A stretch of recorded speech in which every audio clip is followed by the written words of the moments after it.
Welcome to Watch Mojo. And today, we're looking at the best songs from the Prince of Darkness's solo career. We'll be omitting guest appearances on other tracks while also saving Ozzy's work with Black Sabbath for another day. There's no present, there's no future. I don't even know about the past. It's all timeless and never ending. Number 20, Secret Loser. Loser. I'm a secret loser. Hey, are you looking for a great, easily accessible song to introduce a friend to the heavy metal bombast of Ozzy Osbourne? Secret Loser is a great place to start. A hooky single from the man's underrated 1986 slab, The Ultimate Sin. Jake Ely's main riff is infectiously catchy. Ozzy's vocal lines are melodic, and Phil Sousan's bass does some seriously heavy lifting during the breakdown before the final verse.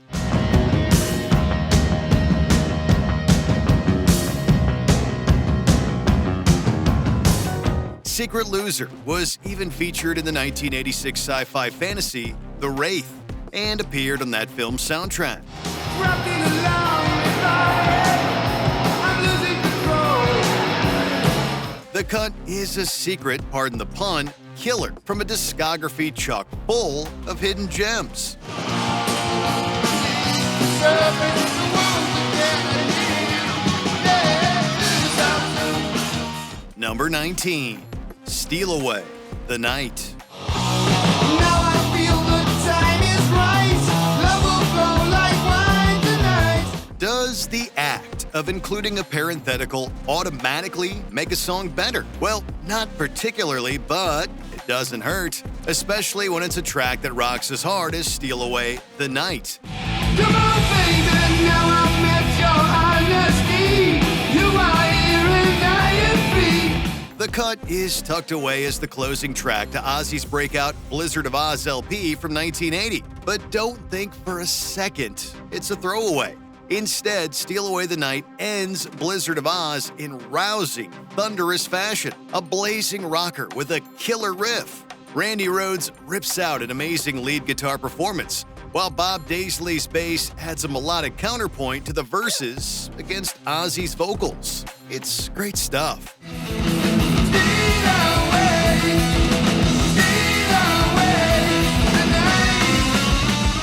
Number 18, Bloodbath in Paradise. You're coming home.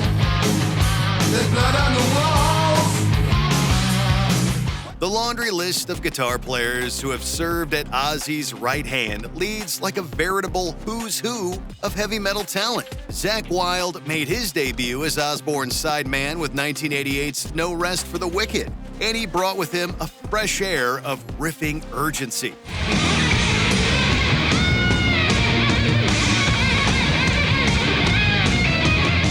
Bloodbath in Paradise serves as a calling card for Wylde's wicked six-string skills, a devious and dark song about Charles Manson and the Tate LaBianca murders. The song's quick pace and hyper-aggressive approach is perfect for Ozzy's late 80s career, as heavy metal was becoming faster and heavier by the day.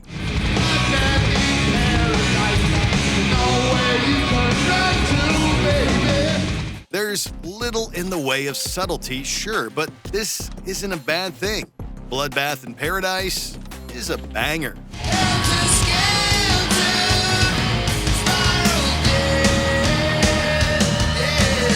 Number 17, Mr. Tinker Train.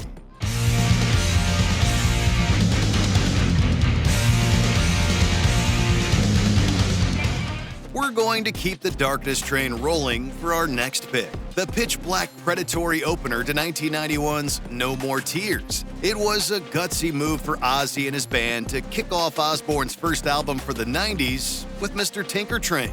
The groove here is as sleazy as the song's subject matter, while the arrangements are remarkably inventive. Take, for example, how the second verse opens up with some finger snaps.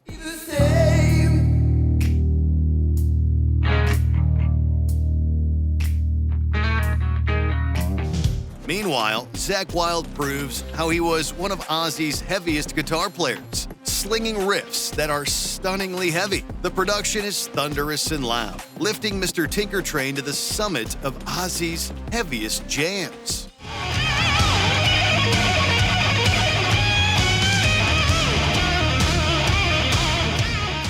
Number 16, The Ultimate Sin.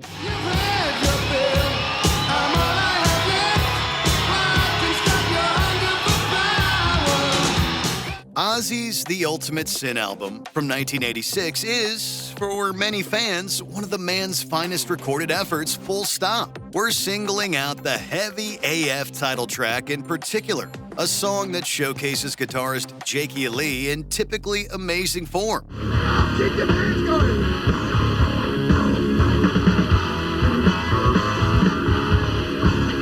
This period of Ozzy's career was marked by what was perhaps the man's closest flirtation with glam metal. But this definitely isn't a bad thing in our eyes. The Ultimate Sin is flashy, fiery, and overproduced, just the way we like it. The song's main riff is crunchy too, proving that the Sunset Strip-influenced Ozzy still had plenty of gas left in the creative tank.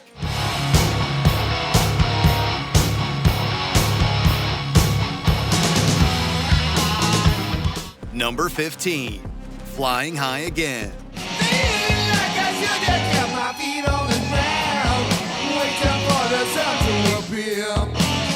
The discography of Ozzy Osbourne is nothing if not diverse. His songs often encompass a variety of moods, including the lighter feeling of songs like Flying High Again.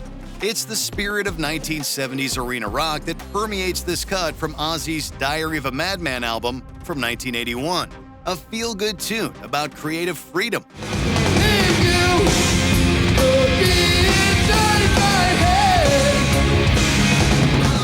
Indeed, Flying High Again actually isn't about cannabis or narcotics use, but instead Ozzy's enthusiasm for his budding solo career after departing Black Sabbath. Flying High Again is an easygoing jam that's perfectly tailored to rock radio, and one that still gets played often today.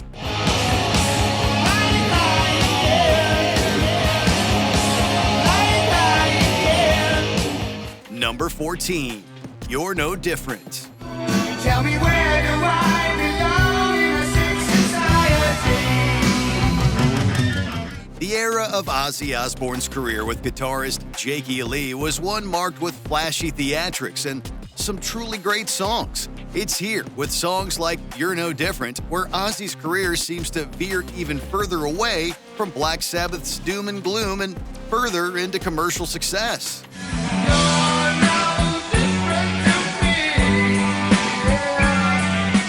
The production is slicker, the riffs pantsier, and the arrangements geared more towards catchy hooks and memorable choruses.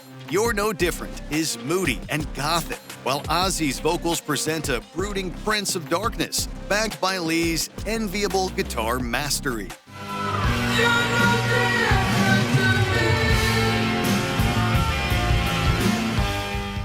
Number 13, Miracle Man. I'm looking for a miracle man. Let's tell me lies. Ozzy had long been in the political crosshairs of the religious right prior to 1988's No Rest for the Wicked album. However, the Ozman took aim right at figures like Jimmy Swaggart on his song Miracle Man. This was a scathing rebuke of the perceived hypocrisy of high-profile television preachers caught with their proverbial and sometimes literal pants down.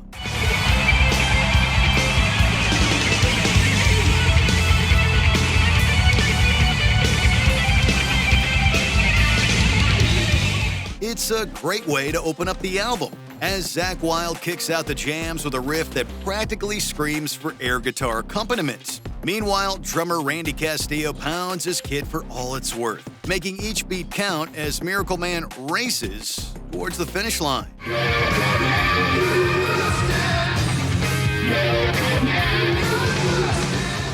Number 12, I Just Want You. I just want you.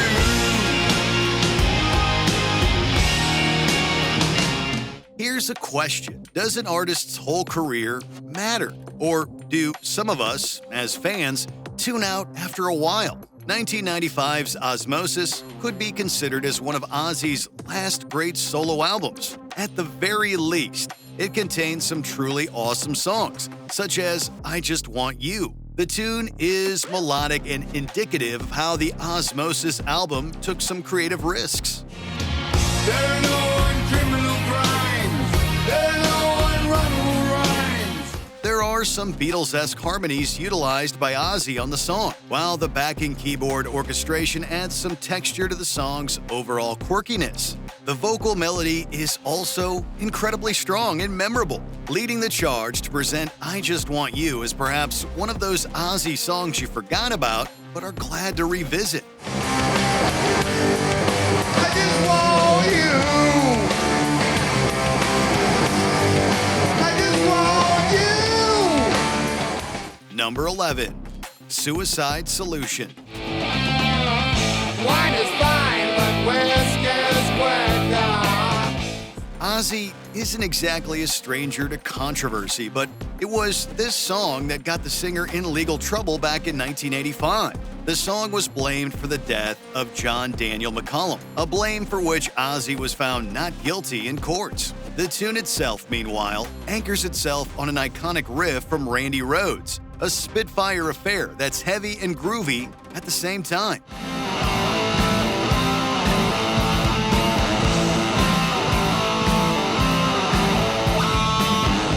Bob Daisley's bass anchors the entire thing with a rock-solid bottom end to boot. Ozzy would revisit similar themes with 1988's underrated Demon Alcohol, but it all started here with this unforgettable track. Take a bottle, drown your sorrows. Better floods away tomorrow. Number 10. Mama, I'm Coming Home. You took me in and you drove me out, yeah, you had me hypnotized, yeah. Ozzy is justifiably known for his contributions to heavy metal, but many laypersons possibly forgot how many wonderful ballads he's sung over the years. I guess that we'll meet in the end. Goodbye to Romance serves as a great example from Ozzy's early years, while Old L.A. Tonight is a latter-day tearjerker. Will it be alright tonight? Meanwhile, Mama, I'm Coming Home sits smack dab in the middle as one of the Ozman's most successful singles. The lyrics were written by Motorhead's Lemmy Kilmister and possess a certain poetry that could often spring from that man's fertile mind. I could be right, I could be wrong. It hurts so bad, it's been so long. Meanwhile, Ozzy's vocal arrangements are lush and service the song's lead melody in a keen and memorable way. 'Cause mama, I'm coming home. Number 9. Perry Mason. On his way to dinner when he took him by surprise. If you think that the famed TV lawyer Perry Mason is a strange subject for an Ozzy Osbourne song, then congratulations. You're absolutely right. It doesn't really matter at the end of the day, though, because this first single from 1995's Osmosis album hits all the right notes. The main riff is crunchy as hell, and the guitar solo from Zakk Wylde is one of the finest ever put to tape on an Ozzy record.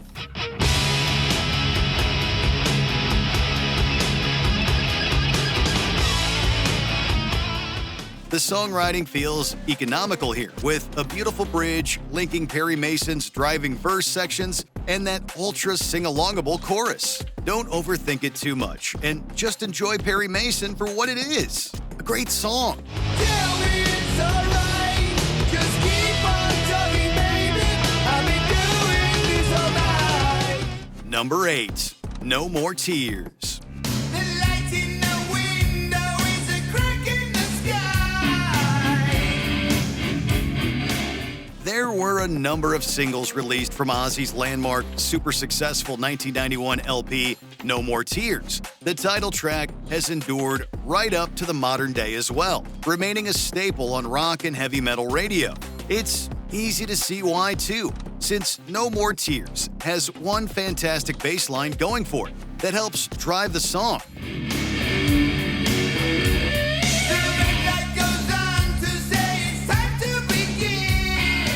Mike Inez from Alice in Chains composed said bass line, although it's longtime Ozzy songwriter Bob Daisley who performed on the album. Speaking of which, No More Tears would mark the end of Daisley's often controversial partnership with Ozzy after years of royalty and songwriting credit disputes. If that team had to split up, however, No More Tears is one heck of a way to go out.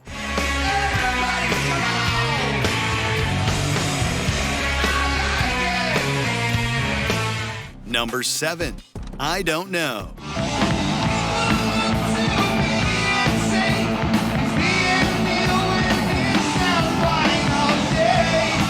All eyes were on Ozzy Osbourne as he departed the successful and influential Black Sabbath in favor of a solo career. Thankfully, Ozzy assembled a murderer's row of talent in order to help him achieve his goals on Blizzard of Oz. Keyboardist Don Airey and Uriah Heep's drummer Lee Kerslake joined up with the aforementioned Rhodes and Daisley to write and record Blizzard of Oz, and it's their contributions that helped lift songs like I Don't Know to icon status.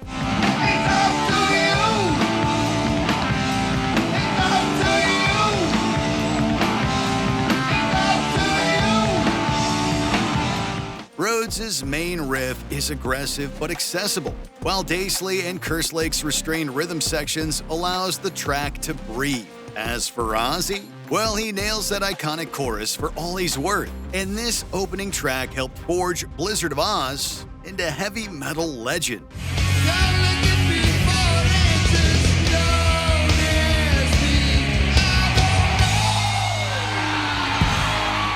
Number 6. Mr. Crowley. Mr. Crowley, what went on in your head? The devil was truly in the details throughout a lot of heavy metal throughout the 1970s, 80s, and beyond. Old Scratch was always a handy source of lyrical inspiration, but Ozzy took to more esoteric realms when he released Mr. Crowley as a single. The song's lyrical content is indebted to the infamous English occultist Aleister Crowley, a hermetic magician who founded the religion of Thelema in the early 1900s.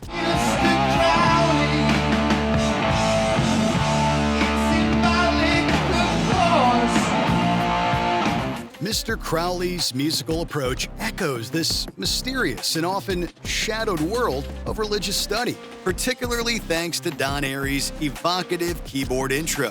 Elsewhere, Randy Rhoads' epic solo is the icing on the cake for this dark and driving song of heavy metal madness.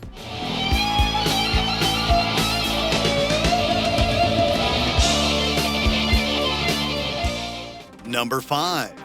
Shot in the Dark.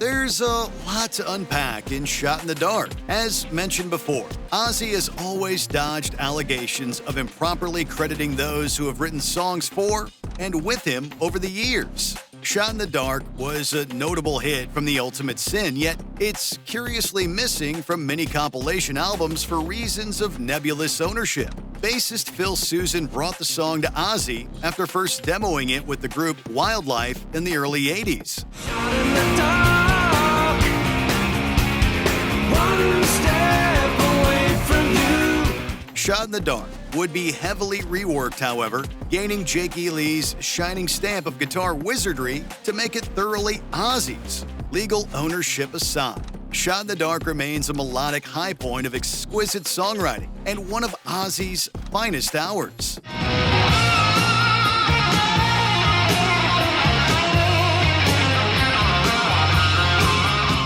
Number 4. Bark at the Moon.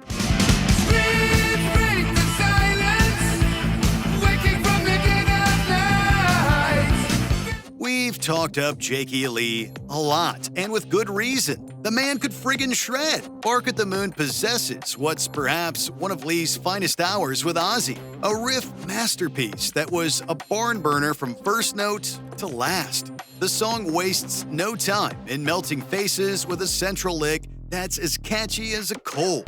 Meanwhile, the solo section melds a bit of Randy Rhoads' classical inspiration with Lee's own flashy and theatrical style.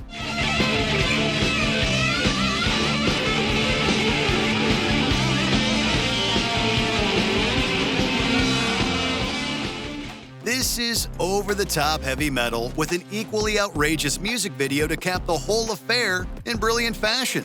Oh, and that final solo by Lee as Ozzy's howl rings out and Bark at the Moon reaches a crescendo? Absolute brilliance.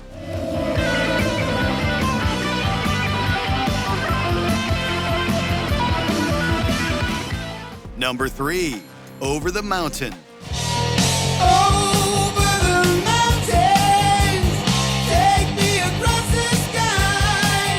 Many musicians developed certain stylistic calling cards over the years. Lee Kerslake was one of those drummers who found a sweet spot with a certain type of dynamic drum fill, one he performed often with both Uriah Heep and Ozzy Osbourne. It's this fill that opens up Over the Mountain, a certified banger that was one of the singles from Ozzy's sophomore LP, Diary of a Madman.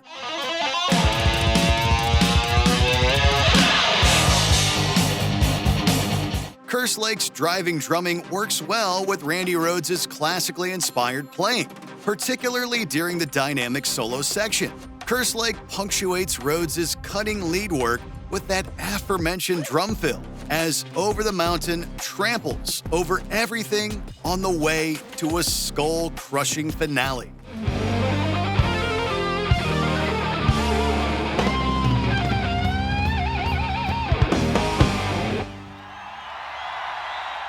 Number 2, Crazy Train.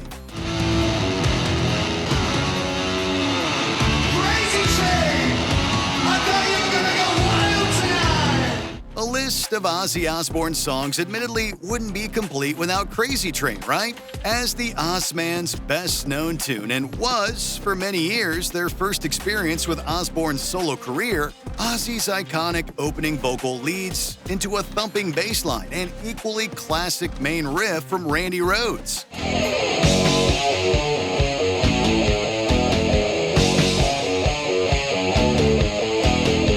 It's a lick that would be revised and revisited years later by Jakey Lee on Ozzy's Lightning Strikes.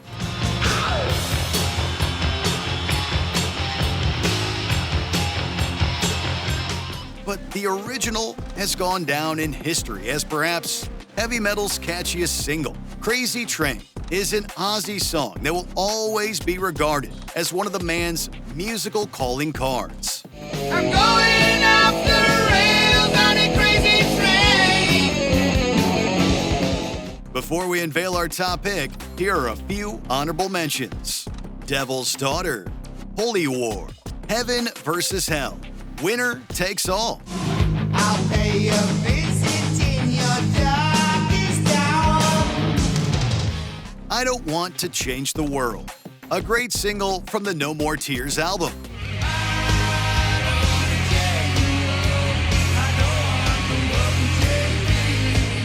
SATO, Sailing Across the Ocean to Progressive Heights. Things unfold, seek to go, gold is brighter than the sunlight. Desire, another songwriting contribution from Lemmy.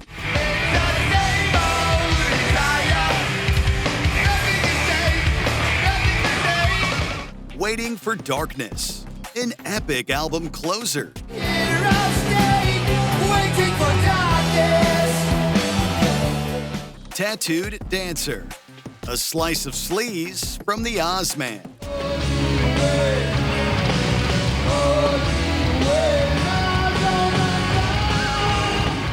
Now you see it, now you don't. Bob Daisley calls out Sharon in song form. Now you see it, now you don't, yeah. Before we continue, be sure to subscribe to our channel and ring the bell to get notified about our latest videos. You have the option to be notified for occasional videos or all of them. If you're on your phone, make sure you go into your settings and switch on notifications. Number 1. Diary of a Madman.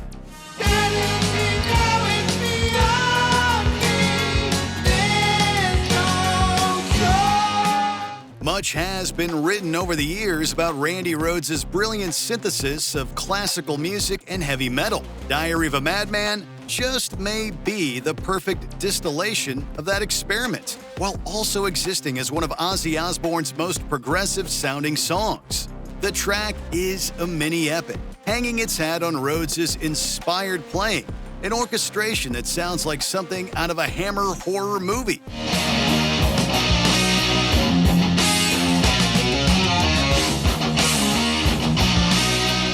It's the sound of Ozzy perhaps working outside of his comfort zone, but wonderfully so, and successfully to boot.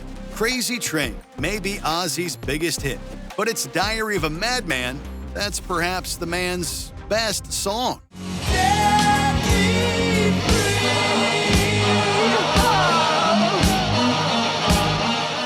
What's your all-time favorite Ozzy track? Let us know in the comments.